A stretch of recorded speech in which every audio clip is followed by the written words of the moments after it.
Mesdames et Messieurs les membres du comité d'organisation, Mesdames, Messieurs les membres du jury, Messieurs de la presse, chers slameurs, chers élèves, Monsieur l'animateur, félicitations pour ta prestation avec tes techniciens. Mesdames, Mesdemoiselles et Messieurs, bonsoir à toutes et à tous.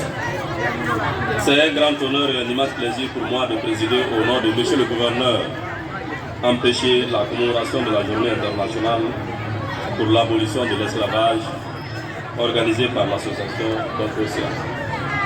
Mesdames et Messieurs, l'Assemblée générale des Nations Unies a adopté le 2 décembre 1949 la Convention pour la répression et l'abolition de la traite des êtres humains et l'exploitation de la production d'autrui. L'objectif de cette journée symbolique, célébrée un peu partout dans le monde, est d'éradiquer toutes les formes contemporaines d'esclavage, telles que la traite des êtres humains, l'exploitation sexuelle, le travail des enfants, les mariages forcés et le recrutement forcé d'enfants dans les conflits armés. C'est dans le cadre commémoratif de cette journée que l'association Dongo-Sira, partenaire du programme de recherche EMIFO, organise cette compétition d'islam interlycée dont le thème est la lutte contre l'esclavage pour la paix et la cohésion sociale.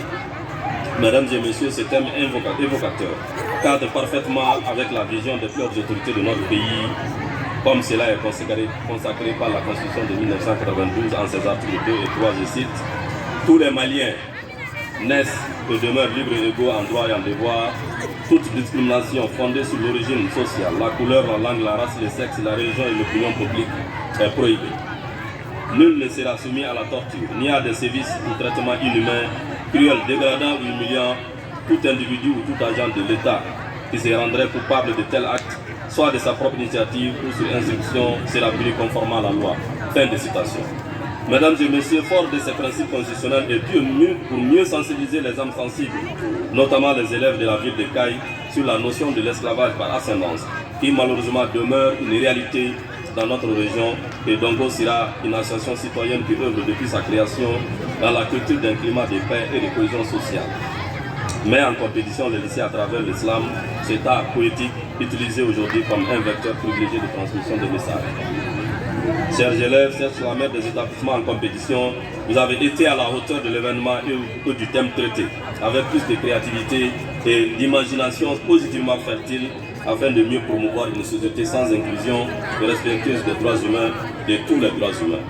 À la suite des prestations riches en enseignement, ici délivrées tour à tour par nos artistes, retenez, chers élèves, que personne ne perd. C'est la jeunesse de Caille qui gagne, c'est la jeunesse malienne qui gagne. Permettez-moi tout de même d'adresser aux heureux récipiendaires mes chaleureuses félicitations et mes encouragements sincères à ceux-là qui n'ont pas démérité non plus. Vous avez tous contribué certainement à véhiculer, à sensibiliser vos camarades aujourd'hui sur un sujet aussi important que d'actualité dans notre région, qu'est le phénomène de l'esclavage par ascendance, dont l'éradication demande l'implication de tous sans distinction. J'adresse également mes sincères félicitations et encouragements à tous les élèves des établissements et leur encadrement, sans oublier surtout les membres du jury qui avaient vraiment du pain sur la planche. Pour notre part, les autorités régionales et locales ne manqueront pas d'accompagner de telles initiatives pour une meilleure promotion de l'inclusivité et de la cohésion sociale. L'occasion est vraiment opportune pour féliciter et remercier l'association Dongo-Sira pour son pari royalement gagné et à tous les partenaires qui ont bien voulu l'accompagner dans cette aventure pour un monde plus juste. J'exhorte enfin les élèves et les professeurs à une année scolaire apaisée et couronnée de succès. Vous l'aurez compris, l'ignorance est notre ennemi commun. Combattons-la ensemble pour venir à bout des pensées peu constructives de notre société. Vive pour un Mali inclusif et en paix, vive la région de Caille, vive le cercle de Caille. Merci bien.